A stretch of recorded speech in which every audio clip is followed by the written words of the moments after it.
Em 17 de julho de 1918, o czar da Rússia, Nicolau II, sua esposa e 5 filhos foram executados.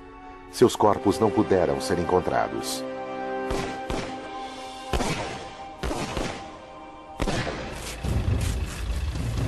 Mas em 1991, uma sepultura é descoberta.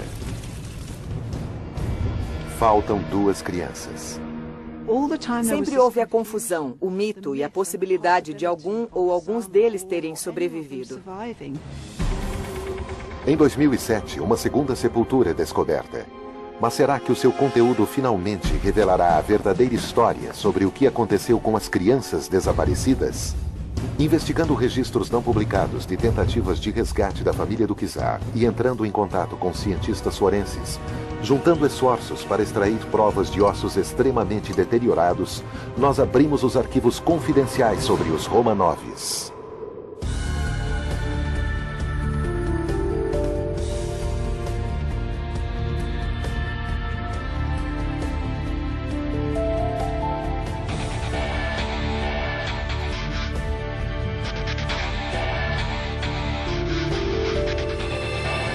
Arquivos confidenciais, os Romanoves.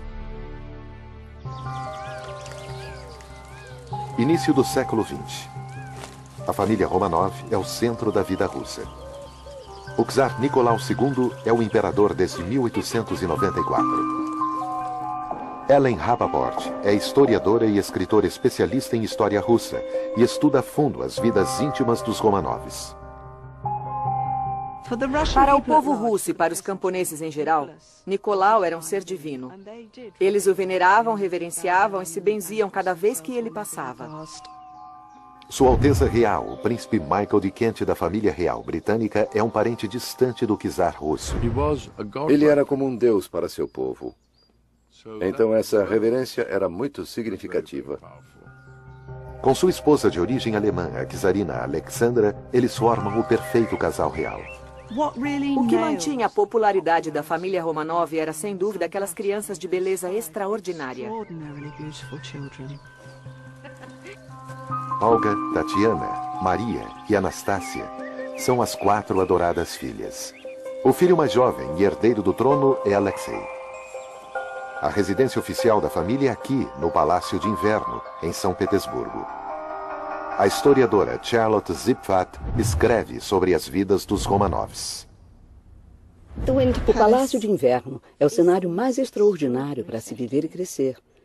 Temos milhares de metros quadrados folheados em ouro e quilômetros de mármore ao nosso redor. Em um completo contraste, em 1914 a Rússia está em agitação. A Alemanha declara guerra e em um ano, aproximadamente, 1,5 milhão de russos são mortos ou feridos. Andrew Cook é historiador e um especialista em serviço secreto britânico do início do século XX. Cada fracasso da máquina de guerra russa é refletida no governo russo, que na verdade é Nicolau. Ele agora é visto como responsável pessoalmente. Quando o conflito começa a surtir efeito, a fome arruína cidades. Apesar dos relatos de inquietação crescente, os Romanovs são protegidos do descontentamento que se forma do lado de fora de sua vida encantadora no palácio. Em fevereiro de 1917, depois de 3 anos de guerra, os Romanovs encaram uma hostilidade progressiva. Agitadores políticos aproveitam então a chance e iniciam a Revolução Russa. Foi uma combinação real e literal de fome, de busca por comida, mas também um desejo desesperado e contínuo pela liberdade democrática. Nicolau é forçado a abandonar o trono. De certa maneira, isso foi um grande alívio para ele, que nunca havia apreciado muito ser governante. Os Romanovs fogem para o Palácio Alexander, 27 quilômetros ao sul de São Petersburgo. Enquanto o governo provisional assume o controle de um país no caos, a família é colocada em prisão domiciliar para sua própria proteção. Havia um sentimento republicano extremo nas ruas, e a multidão, se tivesse mais chance, teria invadido o palácio e enforcado Nicolau e Alexandra. Em outubro de 1917, o partido bolchevique liderado por Vladimir Lenin assume o poder.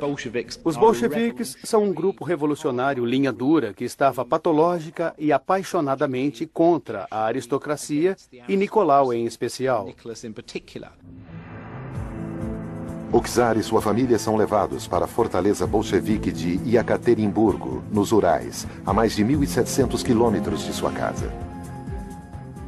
Nicolau disse: "Esse é o último lugar na Terra onde eu gostaria de ir. Eu sei que tem gente lá que está contra mim." Esta casa, fortemente guardada, é onde a família é mantida prisioneira, sob o controle de um comandante exigente, Yakov Yurovsky. Yurovsky era um revolucionário dedicado. Seu papel básico, além de supervisionar os guardas na casa, era se preparar para a necessidade de matar a família. Ele era comprometido com a revolução e estava decidido a se manter assim a qualquer preço. Ele conseguia se sentar e conversar despreocupadamente, mesmo sabendo muito bem que dentro de uns dias ele iria assassinar a família.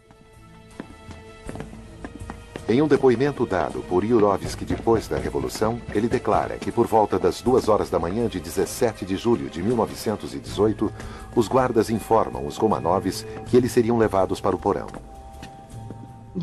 Os homens de Yurovsky estavam reunidos em uma sala ao lado, preparando e checando suas armas.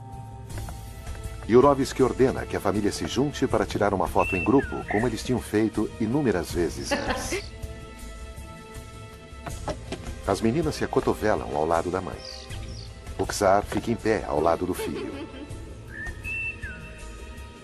Seus captores se alinham na frente deles.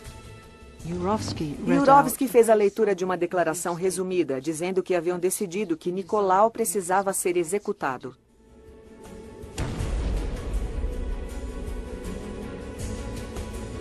A família não acredita.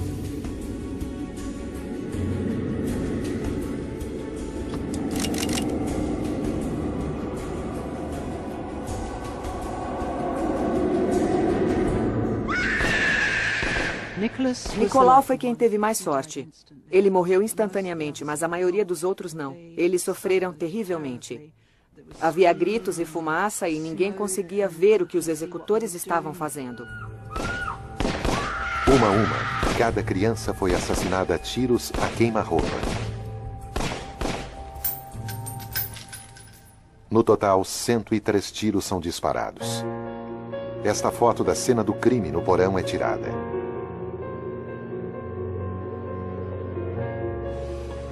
Agora os bolcheviques precisam garantir que os corpos não sejam resgatados e exaltados como mártires por simpatizantes czaristas. Os relatos escritos por Yurovsky descrevem os eventos terríveis que se seguem. Para se desfazer dos restos mortais sem deixar rastro, os cadáveres são levados para um bosque distante. Peter Sarandinak faz parte de uma equipe internacional de investigadores que procura sepulturas. Yurovsky ordenou que os corpos fossem tirados do caminhão e decidiu enterrá-los naquele local. Mas já é quase de manhã. Yurovsky e seus homens têm medo que eles sejam localizados. Os Romanovs são atirados rudemente em uma cova, cobertos com ácido e incendiados. Eles tiveram a ideia de incinerar os cadáveres na floresta. Mas será que fizeram sua lição de casa? Eles checaram quanto tempo leva para queimar um corpo a céu aberto? Dependendo do calor, o fogo precisa de cerca de 7 horas para consumir tecido e gordura, deixando o esqueleto coberto apenas de um resíduo gorduroso de carne queimada. É agora que uma decisão crucial é tomada, e que durante 7 décadas mantém viva a esperança de que 2 das crianças pudessem ter sobrevivido. Segundo o relato de Yurovsky, eles separaram 2 dos cadáveres menores e começaram a queimá-los ali perto. Eles os separaram do outro monte de cadáveres. Durante 80 anos, os 2 locais onde supostamente os Romanovs foram sepultados permanecem desconhecidos. Então, em 1991, uma sepultura é descoberta na floresta distante perto de Yekaterinburgo. Cientistas analisam os fragmentos de ossos escavados em busca de DNA. O Dr. Michael Coble é cientista forense do Laboratório das Forças Armadas de Washington. Nosso laboratório foi envolvido na primeira bateria de exames. As descobertas eram bastante claras. Naqueles restos havia uma associação familiar consistente entre o esqueleto que se acreditava ser de Nicolau, o esqueleto que supostamente pertencia a Alexandra e os de 3 de suas filhas.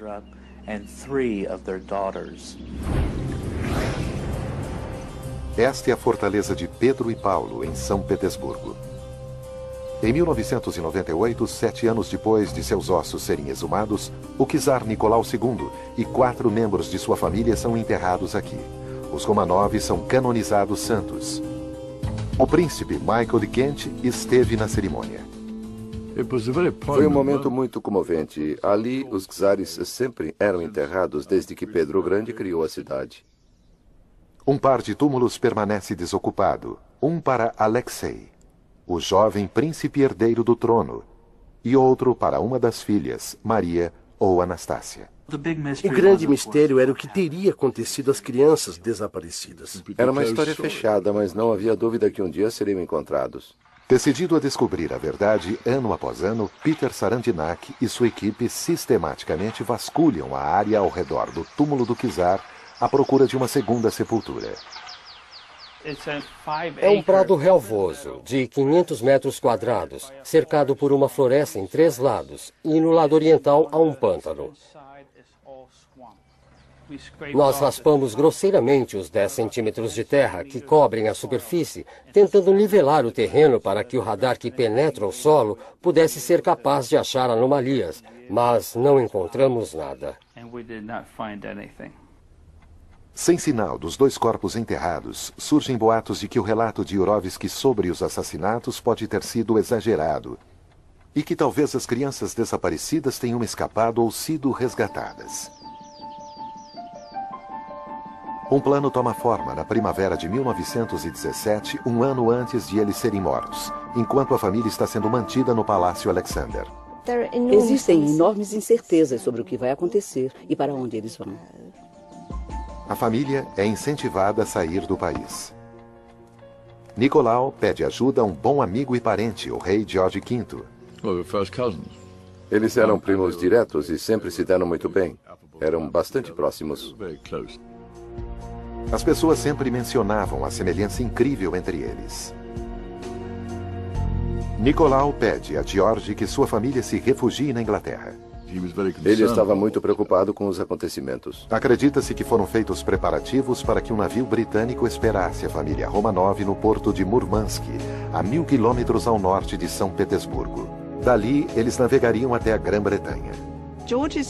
O instinto inicial de George, assim como de todos, foi oferecer refúgio a seu primo. Mas havia um problema, e o problema era que Alexandra era alemã. E havia um forte sentimento anti-alemão na Grã-Bretanha naquela época. Diante da perspectiva de agitação política em casa no Reino Unido, o rei George não tem outra opção e é pressionado a retirar o convite. É inegável o fato de que ele suspendeu a ponte levadiça, deixando Nicolau e sua família sem saída, em um ambiente muito hostil. As propostas de exílio da família real no Reino Unido são oficialmente arquivadas. Quando a Guerra Civil começa, a família é forçada a deixar São Petersburgo e são levados para Iekaterimburgo, e parece que seu destino está selado. A mansão onde a família é mantida é ameaçadoramente rebatizada pelo novo governo de a Casa da Finalidade Especial. Fortemente guardada, torna-se uma prisão. Nicolau escreve em seu diário: Não temos notícia alguma do lado de fora. E acho que foi um momento muito triste quando a gente percebe que ele finalmente perdeu todas as esperanças de serem resgatados.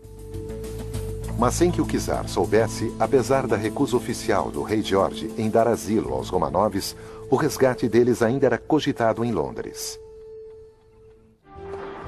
A portas fechadas, os britânicos ainda traçam um plano secreto para libertar a família da prisão. Documentos 90 anos escondidos são agora revelados sobre como o reconhecimento é designado a um dos espiões britânicos mais experientes. Stephen Alley é um especialista. Ele nasceu na Rússia, falava russo fluentemente e conseguia desaparecer facilmente na vida cotidiana russa. Este é o caderno de anotações de Alley guardado por sua família durante gerações e nele estão registros completos sobre sua viagem a Yekaterinburgo. Sua coleção única de documentos esclarece completamente o que ele estava fazendo naquela época. O trabalho do serviço secreto naquela época era extremamente arriscado.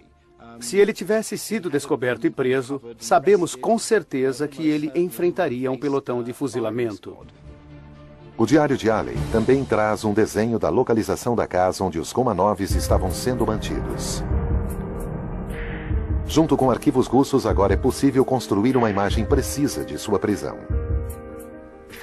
A família é mantida em 4 quartos, em um dos cantos do primeiro andar da casa, e sabemos que no mesmo andar havia uma sala da guarda. Também havia guardas no topo das escadarias, nos degraus, e os aposentos da família eram cercados pelos guardas. Hoje vemos listas com nomes dos funcionários e indivíduos que estavam lá. Podemos ver os turnos e quantas pessoas trabalhavam lá. Havia metralhadoras miradas contra a casa a partir da torre do sino da igreja do outro lado da rua.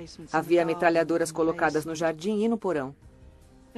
Não havia jeito de a família sair de lá sem um derramamento de sangue. Alley deve ter notificado que aquela era uma missão suicida e que não era uma situação onde ele conseguiria imaginar uma possibilidade realística de sucesso. O plano de Alley para resgatar os Romanovs nunca é tentado, mas quando os 5 corpos são identificados em 1991, 2 das crianças não são encontradas. Persiste a especulação de que, de alguma forma, eles conseguiram escapar. O mistério de seu desaparecimento permanece sem solução. O tempo todo permanece essa confusão entre o mito e a possibilidade de algum ou alguns membros terem sobrevivido. Então, em junho de 2007, uma segunda sepultura é descoberta a apenas 60 metros da primeira. Embora estes ossos foram picados e queimados, os apenas 44 pedaços pequenos ainda deram pistas de que tínhamos 2 pessoas, um garoto entre 12 e 15 anos e uma garota entre 17 e 19 anos. Só é possível determinar a quem os restos mortais estilhaçados pertenciam através do DNA deles. Mas desta vez, os cientistas encaram um desafio quase insuperável. Evgeny Rogaev é líder no campo da identificação genética e é convidado pelas autoridades russas para tentar extrair o DNA dos ossos recém-descobertos. Quando olhamos para os fragmentos, não conseguíamos acreditar. É um desafio para os geneticistas trabalhar com DNA realmente deteriorado. A maioria dos fragmentos eram pequenos demais para o exame de DNA. Havia cerca de 10 fragmentos de ossos que eram grandes o bastante para o exame. O DNA é uma impressão digital genética única para cada um de nós que tem em si traços passados de geração em geração. A primeira coisa que queríamos fazer era analisar o DNA mitocondrial. Mitocôndrias são passadas apenas através da linhagem materna. Então, as mães dão o seu tipo de mitocôndria para os seus filhos. Quando o primeiro túmulo foi descoberto nos anos 90, os exames identificaram que o DNA era partilhado entre a czarina Alexandra e as 3 filhas, Olga, Tatiana, e uma das filhas mais jovens, Maria ou Anastácia. Se os 2 corpos recém-descobertos são parentes, eles partilharão o mesmo DNA. Os cientistas precisam investigar, então, com todo cuidado, os ossos em busca de qualquer célula sobrevivente.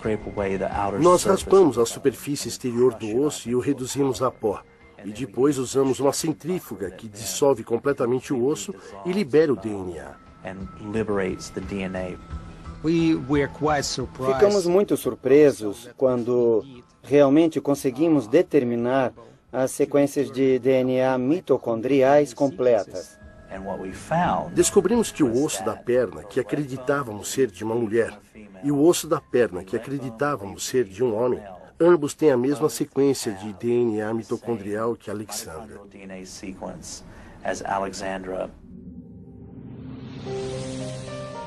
Mas o trabalho ainda está longe de terminar.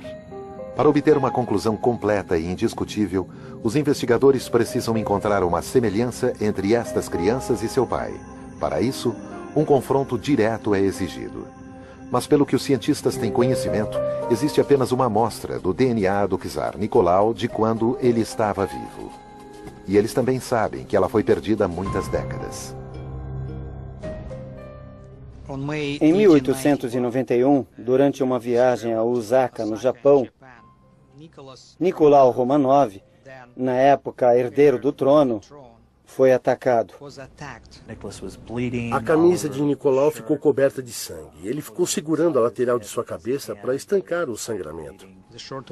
A camisa de Nicolau II, com traços de sangue, ficou guardada no Museu Hermitage, em São Petersburgo.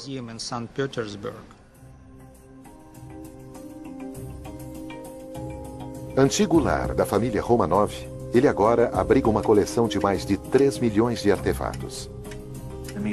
O museu disse que não conseguia achar a camisa e que não tinha ideia de onde ela estava. Mas fizeram um levantamento e acabaram achando a camisa. É uma prova material crucial. Mas a camisa tem mais de 100 anos. E o DNA do sangue se deteriora com o tempo. O professor Rogaev é o primeiro a examinar o tecido. Eu não conseguia acreditar que fosse possível extrairmos o DNA. Ele temia que a preservação química, o calor ou a umidade pudessem ter destruído o DNA. Nós ficamos muito surpresos quando extraímos DNA de excelente qualidade. Guardada em uma gaveta, envolta em papel, a impressão genética de Nicolau sobreviveu para contar sua história. Quando comparamos estes perfis genéticos das manchas de sangue e das amostras de osso, descobrimos uma combinação perfeita. É 4 trilhões de vezes mais provável que estas duas crianças sejam filhas de Nicolau e Alexandra do que se eles eram apenas duas pessoas pegas aleatoriamente na população. Todos na sala começaram a chorar. Foi um momento de muita emoção porque tínhamos a prova definitiva de que estas eram as crianças desaparecidas e que o mistério de quase 90 anos está agora solucionado.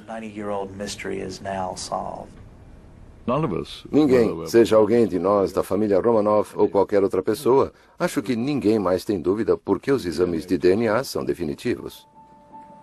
Em fevereiro de 2009, depois de 2 anos de investigações forenses, os cientistas confirmam que os restos mortais das crianças Romanov desaparecidas tinham sido identificados. A prova de sua execução acaba com a última esperança de que algum deles pudesse ter sobrevivido. Apenas agora, a realidade de seu fim cruel pode ser totalmente entendida. Acho que foi uma das coisas mais chocantes que aconteceu nos últimos 100 anos. Para eles foi uma coisa política, para nós não. Foi apenas um assassinato brutal e sangrento. Os destinos conspiraram contra os Romanovs. Agora, um século mais tarde, os últimos membros da dinastia dominante da Rússia podem finalmente descansar em paz. Versão Marshmallow São Paulo.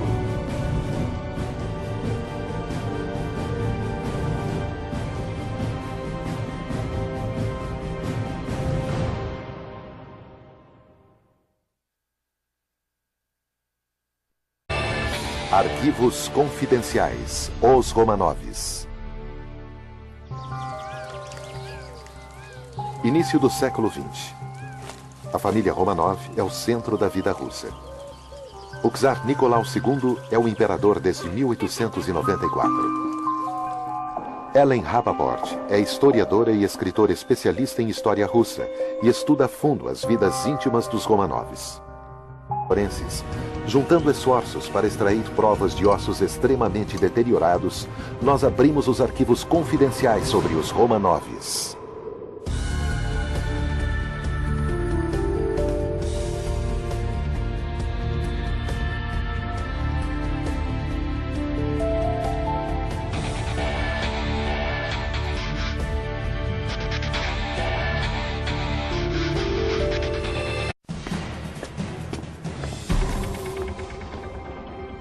Em Em 17 de julho de 1918, o czar da Rússia, Nicolau II, sua esposa e 5 filhos foram executados.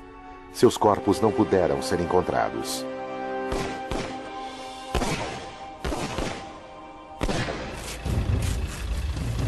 Mas em 1991, uma sepultura é descoberta. Para o povo russo e para os camponeses em geral, Nicolau era um ser divino. Eles o veneravam, reverenciavam e se benziam cada vez que ele passava. Sua Alteza Real, o príncipe Michael de Kent da família real britânica, é um parente distante do czar russo. Ele era como um deus para seu povo. Então essa reverência era muito significativa. Com sua esposa de origem alemã, a czarina Alec, faltam 2 crianças. Sempre houve a confusão, o mito e a possibilidade de algum ou alguns deles terem sobrevivido. Em 2007, uma segunda sepultura é descoberta. Mas será que o seu conteúdo finalmente revelará a verdadeira história sobre o que aconteceu com as crianças desaparecidas? Investigando registros não publicados de tentativas de resgate da família do czar e entrando em contato com cientistas